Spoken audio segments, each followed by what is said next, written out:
Bonjour à tous les amis, j'espère que vous allez bien, très heureux de vous retrouver pour ce top and flop de ma semaine. Il n'y en a pas eu la semaine dernière ni la semaine précédente puisqu'à chaque fois j'ai fait mes objectifs en un seul trade. Donc c'était pas nécessaire de faire une vidéo. Donc on avait fait deux très bonnes semaines sans aucun stop loss. Et malheureusement cette semaine, la roue tourne, j'ai envie de vous dire. Une semaine moyenne, mais voire même pas bonne du tout, hein, on va se dire les choses. Maintenant, voilà, c'est trop facile de faire des vidéos que quand ça passe. Je pense que c'est important aussi de faire vidéo quand ça ne passe pas ou quand on fait des erreurs, hein. Ça arrive à tout le monde, même quand on a 10 ans d'expérience, on peut faire des semaines perdantes. C'est aussi le trading et je pense que c'est aussi mon rôle de vous en parler quand ça ne marche pas, de ne pas se cacher derrière un manque de chance ou un manque de réussite. Clairement, cette semaine, elle était un peu compliquée pour deux raisons. La première raison, c'est que j'ai démarré par un SL. Et c'est vrai que c'est plus facile quand on démarre par un TP de rester sélectif. Tu as fait ton objectif normalement. Quand tu démarres par un SL, voilà, tu cours un peu après derrière le chiffre.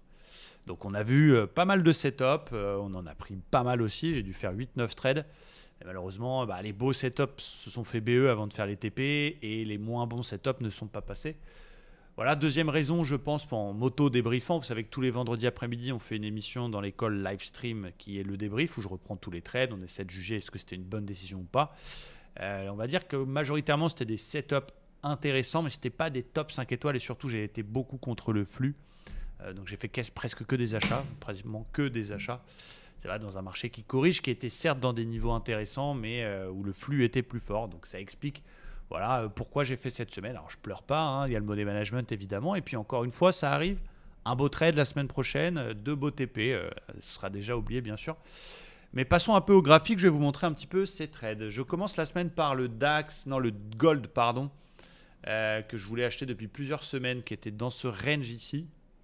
Donc rappelez-vous, on en avait parlé dimanche dernier, une cassure du range, réintégration violente, nouveau plus haut. Donc je me suis dit super, on va essayer de payer un retest du bas de range.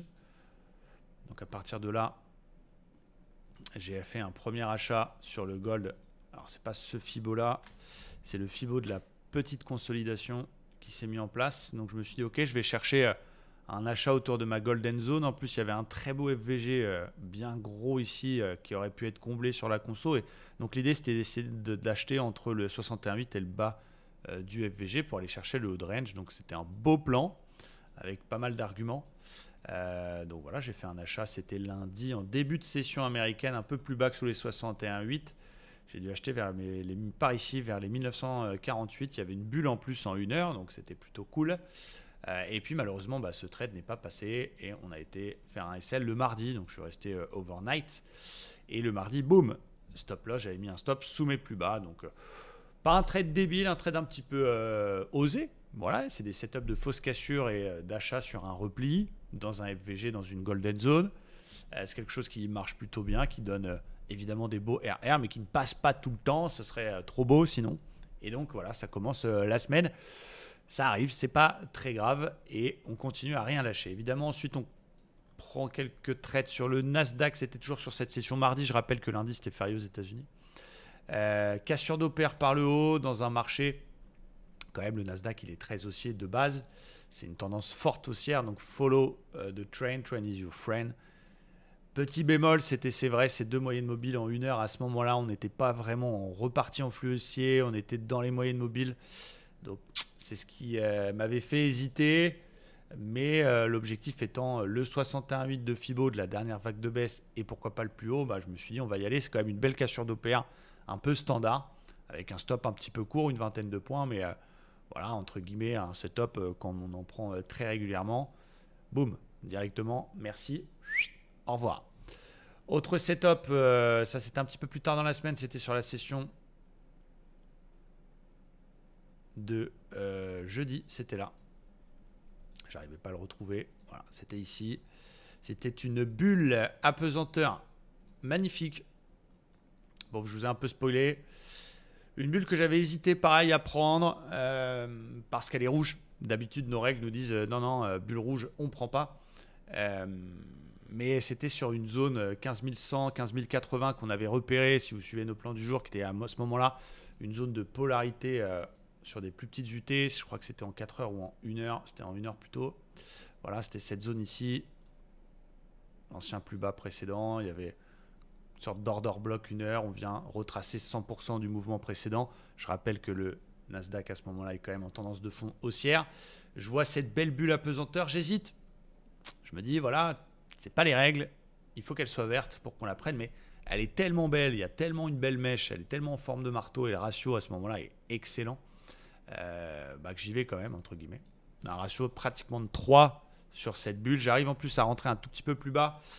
Voilà, je porte mes coronesses, comme on dit. Je sais qu'il suffit que ce trade passe pour que ma semaine passe verte. Donc voilà, ça reste une belle bulle M15.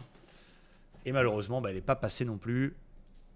On fait un stop loss assez rapidement là-dessus. Donc moins évident, on enchaîne 2-3 SL là qui piquent un peu. Alors voilà, encore une fois, vous allez dire il est nul. Ça m'arrive, hein, des SL, évidemment, j'en ai pris des centaines, voire des milliers en 10 ans. J'en reprendrai plein d'autres aussi. Et c'est vrai que nos stratégies donnent un taux de succès entre 30 et 40%.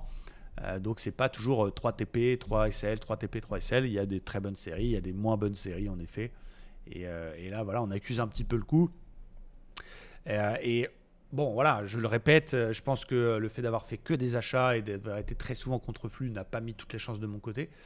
Mais on continue à rien lâcher. On reprend un setup, c'était sur la session de mercredi. Sur le Nasdaq, une très belle divergence dans une zone, c'est la zone des 15 000 points. Donc chiffre rond, on voit une réaction, on voit une divergence magnifique qui donne un ratio à ce moment-là de 2 sur les 50% de Fibo. Donc le minimum syndical pour que cette divergence soit prise et qui fait du bien si elle passe évidemment parce qu'elle met quasiment la semaine flat.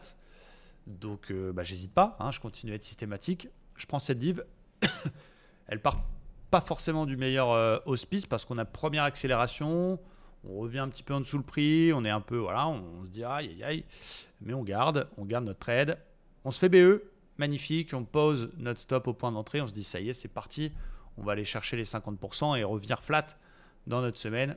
Et vous voyez, là je parle de manque de réussite sur ce trade en effet. Je me fais BE pour franchement 4-5 points et il va faire le take profit juste derrière. Même un peu plus que les 50%. Donc cette div, elle a très bien marché en effet. Et malheureusement, le fait de protéger au ratio de 1 m'a un petit peu niqué sur ce coup-là.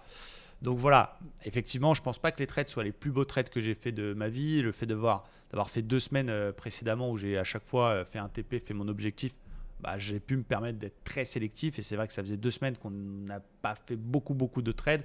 Donc on a à côté peut-être où ça nous manque aussi un petit peu. Et voilà, encore une fois, c'est pas une erreur. Et vous le savez, ici sur la chaîne, je vous montre tout, je vous vends pas du rêve. Et je vous montre aussi quand ça marche pas, je pense que c'est important. Mais voilà, je peux avoir quelques petits regrets peut-être sur la bulle rouge où j'y vais quand même, sur la cassure d'OPR où on sait qu'on a les moyennes mobiles juste au-dessus de la tronche. Donc voilà, mais bon, je pense pas que tous ces trades soient effectivement débiles. Il y a une autre trade que je voulais vous montrer, c'était le trade sur le DAX vendredi matin. On a un super setup puisqu'on vient chercher les précédents plus bas, les 940. À ce moment-là, sur le DAX, on est quand même sur des beaux niveaux. On a un possible double bottom en formation en 1 heure. On est sur un très très beau support daily qui a l'air de tenir, la moyenne mobile 50. Donc c'est des beaux niveaux. Et après la première vague de baisse de l'ouverture, je vois une bougie classique, bulle classique, donc c'est-à-dire une bulle qui touche les bandes mais qui est quand même assez intéressante, confirmée derrière par un avalement qui réintègre l'OPA. Donc là c'est pareil, je prends mes coronets, je rentre sur le DAX à l'achat à 967 avec un stop sous la config pour aller chercher un rebond et pourquoi pas le haut du range, un beau ratio. Et là pour le coup, vous voyez, on parle des fois d'être un peu vert, de se faire BE parce que derrière ça va au TP. Vous voyez, là je me fais BE, magnifique. Et finalement, il me reprend BE après avoir frôlé mon ratio de 2. Donc vraiment, on est passé à 12 points de mon ratio de 2. Et il me reprend BE un peu plus tard dans l'après-midi avant de complètement dégueuler le DAX. Donc là, clairement, ça m'a protégé de me faire passer BE. Sinon, je me serais fait stop. Et heureusement que j'avais mis mon stop BE. Donc, il faut s'en rappeler. Donc, voilà pour vous montrer un petit peu tout ça. Ce trade aurait évidemment pu tout rattraper. Je tiens à féliciter les membres de l'école Livestream. Beaucoup étaient dans ce trade sur le gold. J'ai hésité à la prendre, mais je me suis arrêté. Et c'est bien dommage. Encore une fois, histoire de psychologie. Je vois une belle div sur le gold en 1 heure. On a même le petit pullback sur le bruit du Seigneur qui fait plaisir.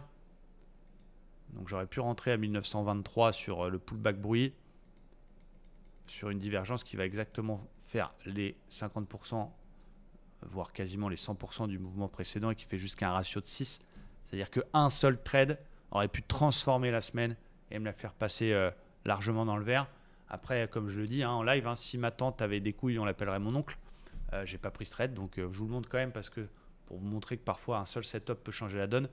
Mais j'assume, mais je garde évidemment le smile, je sais ce que je fais. Et encore une fois, des semaines négatives, on en a déjà eu, on en aura malheureusement d'autres. Et il faut l'accepter, il ne faut pas croire que le trading, c'est le monde des bisounours, qu'on gagne tout, qu'on est toujours dans le vert tous les jours, toutes les semaines, tous les mois, toutes les années. Il y a des passes plus compliquées où parfois c'est nos setups qui sont moins efficaces. Parfois, c'est parce que nous-mêmes, on est un petit peu biaisé ou un petit peu moins bon. Parfois, c'est un petit peu un mix des deux. Ce qui était le cas un petit peu cette semaine. Voilà, il faut se reprendre. Mais voilà, je voulais vous montrer tout ça par transparence et pour vous montrer que voilà, on peut être pro et en faire son actif principal et puis pas tout le temps être au ratio de 3 sur chacun des trades. Voilà, j'espère que vous comprenez, que ça vous motive aussi parce que peut-être que vous aussi de votre côté, vous avez vécu une semaine un peu compliquée ou même une période plus compliquée.